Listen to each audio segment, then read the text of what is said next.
everyone! Good morning! Labi na sa akong mga friends sa Facebook, mga sulit followers, mga kusog kayo mo share sa akong mga videos. Guys, gusto ko lang nga magpasalamat rong adlaw sa usa nato ka winner ni atong raffle nga gihimo nako last Sunday during sa akong Facebook live.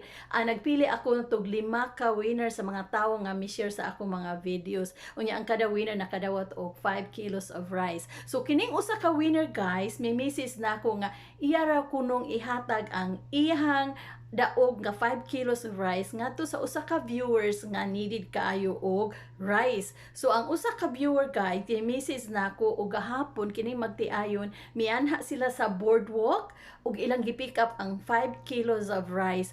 Dako kay sila pasalamat guys, miingon sila nga makalungag na jud mi og rice ma'am Nina. So salamat kaayo sa usa ka winner, kay balo ka kung kinsa ka, salamat kay sa imong pagkabuutan, salamat kay sa imong pagkamanggihatagon, ang Ginoo ray magbalos nimo. So again, salamat sa mga tawo nga kanunay share sa akong mga videos, nag-follow nako. God bless everyone. I love you all.